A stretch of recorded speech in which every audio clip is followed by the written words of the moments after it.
About the big international story today, and that is that the International Criminal Court is bringing a warrant for the arrest of the Israeli Prime Minister Benjamin Netanyahu and a number of others as well, including one of the leaders of the Hamas terrorist group, who may or may not be alive.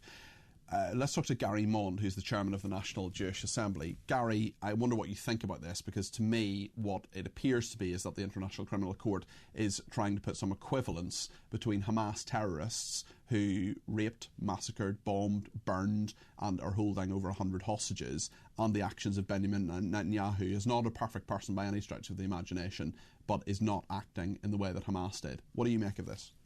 Well, firstly, it's utterly disgraceful and it undermines the reputation of the ICC completely. But what is very interesting, and what hasn't really been picked up by the news wires in the last few hours since the announcement was made, is the strong support Netanyahu is getting from across the Israeli political establishment. Even those who hate him, who loathe him, who are on the political left, are defending him and ex-Foreign Minister Gallant in this matter completely, because they know perfectly well that if by a quirk of fate it had been a left-wing Israeli government that had been in power at the time of October the 7th last year, there's very, very little difference in terms of the actions that government would have taken. Furthermore, what has happened is Israel was attacked, Israel was invaded, Israel defended itself. And every single death in Gaza is the responsibility of Hamas. If Hamas hadn't attacked on October the 7th, tens of thousands of people would now be alive.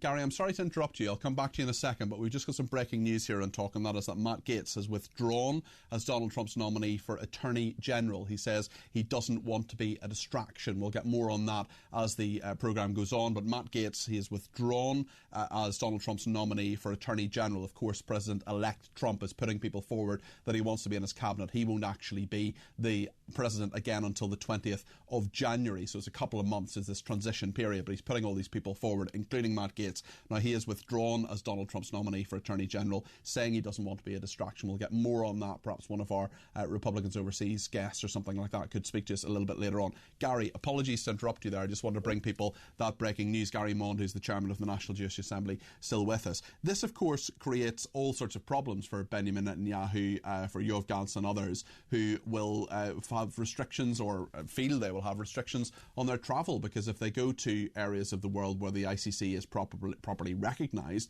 well, then they'd have to be arrested, wouldn't they? Well, time will tell exactly how it's going to pan out. I think after the 20th of January, Donald Trump will have something to say about it, and there might be consequences for the leaders of the ICC. As regards the reactions of governments around the world, you're finding the ones most supportive of the ICC decision are Muslim governments, and also those governments with who are very left-wing, who have not been sympathetic to Israel at all. I think that you're going to see mixed reviews around the world as to what's going to pan out, and as to whether all countries in the world are going to stay with the ICC. It's very interesting to see what's going to happen next. As regards this country, Keir Starmer made it clear a couple of hours ago that he is going to support the ICC decision. There will be ramifications, I am sure, for British-Israeli relations over that matter. And do not think that the Israelis are powerless to take action in the other direction. They certainly have got many options open. Gary, thank you for that. That's Gary Mond there, who's the chairman of the National Jewish Assembly. And I think, as Gary was mentioning there, as so many people tend to forget, especially in the international community, Israel is a democracy. People disagree. There are only 9 million people who live there in an area smaller than the size of Wales. They have lots of different opinions. Not all of them support Benjamin Netanyahu by any stretch of the imagination, yet a lot of solidarity against this move by the International Criminal Court. In a moment,